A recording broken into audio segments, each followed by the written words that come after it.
سامعین حضرات، میں ریاض احمد ریاض قادری آفیشیل چینل سے آپ حضرات کے سامنے کنویں کا بیان لے کر حاضر ہوا۔ آپ حضرات اس سے پہلے چینل کو سبسکرائب کر لیں، شیئر کریں، لائک کریں، کمنٹ کریں۔ کنویں کا بیان۔ مسئلہ کنویں میں آدمی یا کسی جانور کا پیشاب یا بہتا ہوا خون یا تاڑی یا سیندھی یا کسی قسم کی شراب کا قطرہ یا ناپاک لکڑی یا نجس کپڑا اور کوئی ناپاک چیز گری، اس کا کل پانی نکالا جائے۔ مسئلہ جن چوپایوں کا گوشت نہیں کھایا جاتا ان کے پاخانہ پیشاب سے ناپاک ہو جائے گا، یوں ہی مرغی اور بط کی بیٹ سے ناپاک ہو جائے گا۔ ان سب صورتوں میں کل پانی نکالا جائے گا۔ مسئلہ میگنیا اور گوبر اور لید اگرچہ ناپاک ہیں مگر کنویں میں گر جائیں تو بوجہ ضرورت ان کا قلیل معاف رکھا گیا ہے، پانی کی ناپاکی کا حکم نہ دیا جائے گا۔ اور اڑنے والے حلال جانور کبوتر، چڑیا کی بیٹ یا شکاری پرند، چیل، شکرا باز کی بیٹ گر جائے تو ناپاک نہ ہوگا، یوں ہی چوہے اور چمگادڑ کے پیشاب سے بھی ناپاک نہ ہوگا۔ مسئلہ پیشاب کی بہت باریک بند یا بندکیاں مثل سوئی کے نوک کے اور نجس غبار پڑنے سے ناپاک نہ ہوگا۔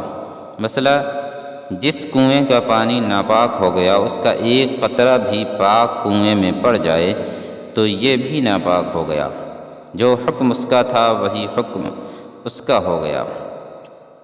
یوں ہی ڈول، رسی، گھڑا جن میں ناپاک کنویں کا پانی لگا تھا پاک کنویں میں پڑے وہ پاک بھی ناپاک ہو جائے گا۔ مسئلہ کنویں میں آدمی، بکری یا کتا یا کوئی اور دموی جانور ان کے برابر یا ان سے بڑا گر کر مر جائے تو کل پانی نکالا جائے۔ مسئلہ مرغا، مرغی، بلی، چوہا، چھپکلی یا اور کوئی دموی جانور جس میں بہتا ہوا خون ہو اس میں مر کر پھول جائے یا پھٹ جائے، کل پانی نکالا جائے۔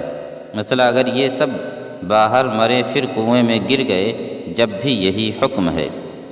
مسئلہ چھپکلی یا چوہے کی دم کٹ کر کنویں میں گری اگرچہ پھولی پھٹی نہ ہو کل پانی نکالا جائے گا، مگر اس کی جڑ میں اگر موم لگا ہو تو 20 ڈول نکالا جائے۔ مسئلہ بلی نے چوہے کو دبوچا اور زخمی ہو گیا پھر اس سے چھوٹ کر کنویں میں گرا، کل پانی نکالا جائے۔ مسئلہ چوہا، چھچھندر، چڑیا یا چھپکلی، گرگٹ یا ان کے برابر یا ان سے چھوٹا کوئی جانور دموی کنویں میں گر کر مر گیا تو 20 ڈول سے 30 تک نکالا جائے۔ مسئلہ کبوتر، مرغی، بلی گر کر مرے تو 40 سے 60 تک۔ مسئلہ آدمی کا بچہ جو زندہ پیدا ہو حکم میں آدمی کے ہے، بکری کا چھوٹا بچہ حکم میں بکری کے ہے۔ مسئلہ جو جانور کبوتر سے چھوٹا ہو حکم میں چوہے کے ہے اور جو بکری سے چھوٹا ہو مرغی کے حکم میں ہے۔ مسئلہ 2 چوہے گر کر مر جائیں تو وہی 20 سے 30 ڈول تک نکالا جائے، اور 3 یا 4 یا 5 ہو تو 40 سے 60 تک، اور 6 ہو تو کل۔ مسئلہ 2 بلیاں مر جائیں تو سب نکالا جائے۔ مسئلہ مسلمان مردہ بعد غسل کے کنویں میں گر جائے تو اصلاً پانی نکالنے کی ضرورت نہیں، اور شہید گر جائے اور بدن پر خون نہ لگا ہو تو بھی کچھ حاجت نہیں، اور اگر خون لگا ہو اور قابل بہنے کے نہ تھا تو بھی کچھ حاجت نہیں، اگرچہ وہ خون اس کے بدن پر سے دھل کر پانی میں مل جائے، اور اگر بہنے کے قابل خون اس کے بدن پر لگا ہوا ہے اور خشک ہو گیا اور شہید کے گرنے سے اس کے بدن سے جدا ہو کر پانی میں نہ ملا، جب بھی پانی پاک رہے گا کہ شہید کا خون جب تک اس کے بدن پر ہے کتنا ہی ہو پاک ہے۔ ہاں یہ خون اس کے بدن سے جدا ہو کر پانی میں مل گیا تو اب ناپاک ہو گیا۔ مسئلہ کافر مردہ اگرچہ 100 بار دھویا گیا ہو کنویں میں گر جائے یا اس کی انگلی یا ناخن پانی سے لگ جائے پانی نجس ہو جائے گا، کل پانی نکالا جائے۔ مسئلہ کچا بچہ یا جو بچہ مردہ پیدا ہوا کنویں میں گر جائے تو سب پانی نکالا جائے، اگرچہ گرنے سے پہلے نہلا دیا گیا ہو۔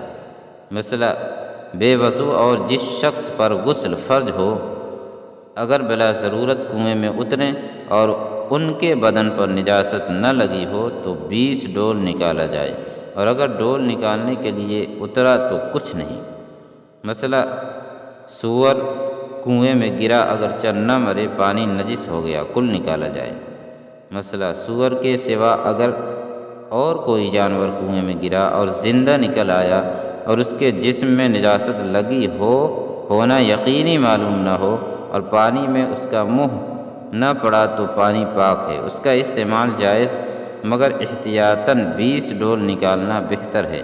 اور اگر اس کے بدن پر نجاست لگی ہونا یقینی معلوم ہو تو کل پانی نکالا جائے، اور اگر اس کا منہ پانی میں پڑا تو اس کے لعاب اور جھوٹے کا جو حکم ہے وہی حکم اس پانی کا ہے۔ اگر جھوٹا ناپاک ہے یا مشکوک تو کل پانی نکالا جائے، اور اگر مکروہ ہے تو چوہے وغیرہ میں 20 ڈول، مرغی چھوٹی ہوئی میں 40، اور جس کا جھوٹا پاک ہے اس میں بھی 20 ڈول نکالنا بہتر ہے۔ مثلا بکری گری اور زندہ نکل آئی، 20 ڈول نکال ڈالیں۔ مسئلہ کنویں میں وہ جانور گرا جس کا جھوٹا پاک ہے یا مکروہ اور پانی کچھ نہ نکالا اور وضو کر لیا تو وضو ہو جائے گا۔ مسئلہ جو جوتا یا گیند کنویں میں گر گئی اور نجس ہونا یقینی ہے، کل پانی نکالا جائے، ورنہ 20 ڈول محض نجس ہونے کا خیال معتبر نہیں۔ مسئلہ پانی کا جانور یعنی وہ جو پانی میں پیدا ہوتا ہے اگر کنویں میں مر جائے یا مرا ہوا گر جائے تو ناپاک نہ ہوگا، اگرچہ پھولا پھٹا ہو، مگر پھٹ کر اس کے اجزاء پانی میں مل گئے تو اس کا پینا حرام ہے۔ مسئلہ خشکی اور پانی کے میڈھک کا ایک حکم ہے، یعنی اس کے مرنے بلکہ سڑنے سے بھی پانی نجس نہ ہوگا، مگر جنگل کا بڑا میڈھک جس میں بہنے کے قابل خون ہوتا ہے اس کا حکم چوہے کے مثل ہے۔ پانی کے میڈھک کی انگلیوں کے درمیان جھلی ہوتی ہے اور خشکی کے نہیں۔ مسئلہ جس کی پیدائش پانی کی نہ ہو مگر پانی میں رہتا ہو، جیسے بط، اس کے مر جانے سے پانی نجس ہو جائے گا۔ مسئلہ بچہ یا کافر نے پانی میں ہاتھ ڈال دیا تو اگر ان کے ہاتھ کا نجس ہونا معلوم ہے جب تو ظاہر ہے کہ پانی نجس ہو گیا، ورنہ نجس تو نہ ہوا مگر دوسرے پانی سے وضو کرنا بہتر ہے۔ مسئلہ جن جانوروں میں بہتا ہوا خون نہیں ہوتا جیسے مچھر، مکھی وغیرہ، ان کے مرنے سے پانی نجس نہ ہوگا۔ فائدہ: مکھی سالن وغیرہ میں گر جائے تو اسے غوطہ دے کر پھینک دے اور سالن کو کام میں لائے۔ مسئلہ مردار کی ہڈی جس میں گوشت یا چکنائی لگی ہو پانی میں گر جائے تو وہ پانی ناپاک ہو گیا، کل نکالا جائے، اور اگر گوشت یا چکنائی نہ لگی ہو تو پاک ہے، مگر سور کی ہڈی سے مطلقاً ناپاک ہو جائے گا۔ مسئلہ جس کنویں کا پانی ناپاک ہو گیا اس میں سے جتنا پانی نکالنے کا حکم ہے نکال لیا گیا تو اب وہ رسی ڈول جس سے پانی نکالا ہے پاک ہو گیا، دھونے کی ضرورت نہیں۔ مسئلہ کل پانی نکالنے کے یہ معنی ہیں کہ اتنا پانی نکال لیا جائے کہ اب ڈول ڈالیں تو آدھا بھی نہ بھرے، اس کی مٹی نکالنے کی ضرورت نہیں، نہ دیوار دھونے کی حاجت کہ وہ پاک ہو گئی۔ مسئلہ یہ جو حکم دیا گیا ہے کہ اتنا پانی نکالا جائے، اس کا یہ مطلب ہے کہ وہ چیز جو اس میں گری ہے اس کو اس میں سے نکال لیں، پھر اتنا پانی نکالے، اگر وہ اسی میں پڑی رہی تو کتنا ہی پانی نکالے بیکار ہے۔ مسئلہ اور اگر وہ سڑ گل کر مٹی ہو گئی یا وہ چیز خود نجس نہ تھی بلکہ کسی نجس چیز کے لگنے سے نجس ہو گئی ہو، جیسے نجس کپڑا، اور اس کا نکالنا مشکل ہو تو اب فقط پانی نکالنے سے پاک ہو جائے گا۔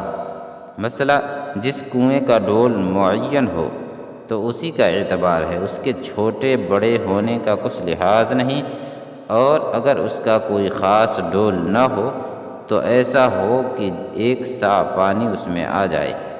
مثلا ڈول بھرا ہوا نکلنا ضرور نہیں، اگر کچھ پانی چھلک کر گر گیا یا ٹپک گیا مگر جتنا بچا وہ آدھے سے زیادہ ہے تو وہ پورا ہی ڈول شمار کیا جائے گا۔ مثلا ڈول معین ہے مگر جس ڈول سے پانی نکالا وہ اس سے چھوٹا یا بڑا ہے، یا ڈول معین نہیں اور جس سے نکالا وہ 1 سا سے کم و بیش ہے، تو ان صورتوں میں حساب کر کے اس معین یا 1 سا کے برابر کر لیں۔ مثلا کنویں سے مرا ہوا جانور نکلا تو اگر اس کے گرنے مرنے کا وقت معلوم ہے تو اسی وقت سے پانی نجس ہے۔ اس کے بعد اگر کسی نے اس سے وضو یا غسل کیا تو نہ وضو ہوا نہ غسل۔ اس وضو اور غسل سے جتنی نمازیں پڑھیں سب کو پھیرے کہ وہ نمازیں نہیں ہوئیں، یوں ہی اس پانی سے کپڑے دھوئے یا کسی اور طریق سے اس کے بدن یا کپڑے میں لگا تو کپڑے اور بدن کا پاک کرنا ضروری ہے، اور ان سے جو نمازیں پڑھیں ان کا پھیرنا فرض ہے۔ اور اگر وقت معلوم نہیں تو جس وقت دیکھا گیا اس وقت سے نجس قرار پائے گا، اگرچہ پھولا پھٹا ہو، اس سے قبل پانی نجس نہیں، اور پہلے جو وضو یا غسل کیا یا کپڑے دھوئے کچھ حرج نہیں۔ تیسرا اسی پر عمل ہے۔ مثلا جو کنواں ایسا ہو کہ اس کا پانی ٹوٹتا ہی نہیں، چاہے کتنا ہی نکالیں، اور اس میں نجاست پڑ گئی یا اس میں کوئی ایسا جانور مر گیا جس میں کل پانی نکالنے کا حکم ہے، تو ایسی حالت میں حکم یہ ہے کہ معلوم کر لے کہ اس میں کتنا پانی ہے اور سب نکال لیا جائے۔ نکالتے وقت جتنا زیادہ ہوتا گیا اس کا کچھ لحاظ نہیں۔ اور یہ معلوم کر لینا کہ اس وقت کتنا پانی ہے، اس کا طریقہ یہ ہے کہ 2 مسلمان پرہیزگار جن کو یہ مہارت ہو کہ پانی کی چوڑائی گہرائی دیکھ کر بتا سکیں کہ اس کنویں میں اتنا پانی ہے، وہ جتنے ڈول بتائیں اتنے نکالے جائیں۔ اور دوسرا طریقہ یہ ہے کہ اس پانی کی گہرائی کسی لکڑی یا رسی سے صحیح طور پر ناپ لیں، اور چند شخص بہت پھرتی سے 200 ڈول نکالیں، پھر پانی ناپیں، جتنا کم ہو اسی حساب سے پانی نکال لیں، کنواں پاک ہو جائے گا۔ اس کی مثال یہ ہے کہ پہلی مرتبہ ناپنے سے معلوم ہوا کہ پانی مثلا 10 ہاتھ ہے، پھر 100 ڈول نکالنے کے بعد ناپا تو 9 ہاتھ رہا، تو معلوم ہوا کہ 100 ڈول میں 1 ہاتھ کم ہوا، تو 10 ہاتھ میں 100 یعنی 1000 ڈول ہوئے۔ مثلا جو کنواں ایسا ہے کہ اس کا پانی ٹوٹ جائے گا مگر اس میں اس کے پھٹ جانے وغیرہ نقصانات کا گمان ہے، تو بھی اتنا ہی پانی نکالا جائے جتنا اس وقت اس میں موجود ہے، پانی توڑنے کی حاجت نہیں۔ مثلا کنویں سے جتنا پانی نکالنا ہے اس میں اختیار ہے کہ ایک دم سے اتنا نکالیں یا تھوڑا تھوڑا کر کے، دونوں صورت میں پاک ہو جائے گا۔ مثلا مرغی کا تازہ انڈا جس پر ہنوز رطوبت لگی ہو پانی میں پڑ جائے تو نجس نہ ہوگا، یوں ہی بکری کا بچہ پیدا ہوتے ہی پانی میں گرا اور مرا نہیں جب بھی ناپاک نہ ہوگا۔ یہ تھے کنویں کے پاک کرنے کے مسائل۔ آپ ذرا چینل کو سبسکرائب کر لیں، شیئر کریں، لائک کریں، کمنٹ کریں۔